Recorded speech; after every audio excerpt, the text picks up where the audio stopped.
بسم الله الحمد لله والصلاة والسلام على رسول الله. walaalayaal sida aad ula socoteen muddo hadda bil dhow ayaa ra'iisul wasaaraha xukuumadda federaalka ee Soomaaliya Mudane Xasan Cali Khayre uu ka waday isaga iyo wafdi uu hogaaminayo dowladda federaalka in arrimaha galmudug oo xoogaa maamul ahaan iyo siyaasad ahaan u cakirmay in wax laga qabto, dadka la heshiisiiyo, doorasho cusubna la qabto si maamul ugu dhismo dowlad goboleedkan.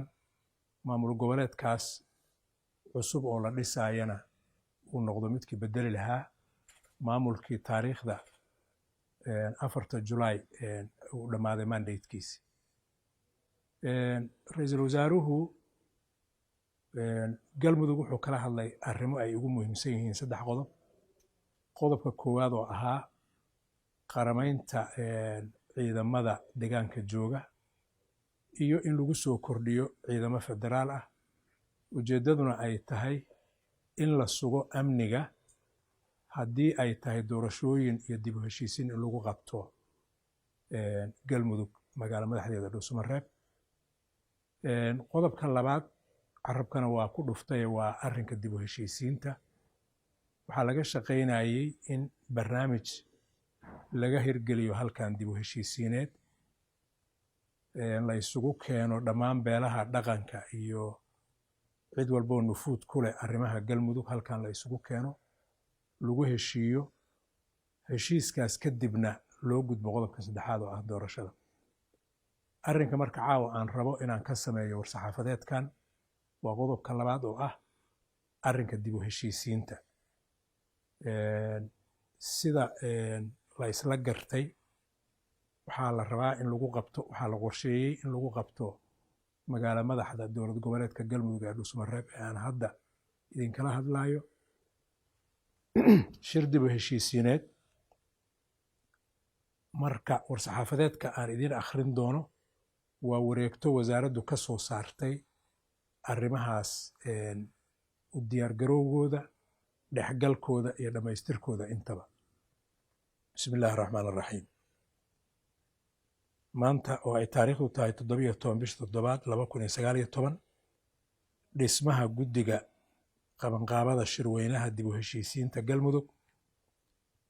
wasiirka wasaaradda arrimaha gudaha federaalka iyo dib u heshiisiinta markuu dhageystay tala bixinta mas-uuliyiinta galmudug ku mathila golayaasha qaranka ee heer federaal iyo heer dowlad goboleed, markuu dhageystay dhaqanka, culimada, waxgaradka iyo dhammaan bulshada reer galmudug, markuu arkay baahida loo qabo dib u heshiisiin iyo isu soo dhoweyn dhexmarta shacabka galmudug si loogu diyaariyo inay wada dhistaan maamul dowlad goboleed oo ay u dhan yihiin, markuu tixgeliyey heshiisyadii siyaasadeed oo ay wada gaareen dowladda federaalka ee Soomaaliya iyo maamulka galmudug, isagoo ku baraarugsan in la joogo waqtigii la dhisi lahaa maamul dowlad goboleed galmudug oo bedela maamulka hadda waqtigiisu dhammaaday, isagoo dareensan khatarta amni iyo midda maamul ee shacabka galmudug soo wajihi karta haddii waqtigan xasaasiga ah aan galmudug dhisan maamul la isku raacsan yahay. wasiirku wuxuu go'aamiyey markuu intaas arkay qodobka koowaad, dhisidda guddi qabanqaabo. in la dhiso guddiga qabanqaabada shirweynaha dib u heshiisiineed oo ay ka qayb galaan dhammaan beelaha wadadega galmudug. fadhiga shirku wuxuu noqonayaa magaalo madaxda dowlad goboleedka galmudug ee Dhuusamareeb. qodobka labaad, tirada xubnaha guddiga iyo guddoonka. guddigu wuxuu ka koobnaanayaa 12 xubnood oo ka kala socda beelaha degan dowlad goboleedka galmudug. marka la soo dhammaystiro xubnaha guddigu waxay iska dhex dooranayaan 1 guddoomiye, 2 guddoomiye ku-xigeen, 3 xoghaye. hawsha guddigu waxay noqonaysaa mas-uuliyad wadareed. qodobka saddexaad, magacyada xubnaha guddiga.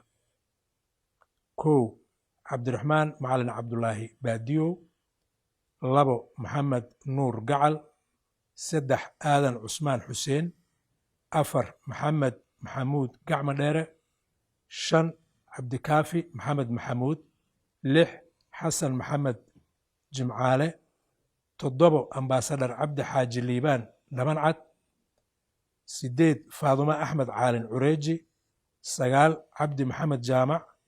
10 mahad aadan guuleed. 11 cabdulaahi aadan xaashi.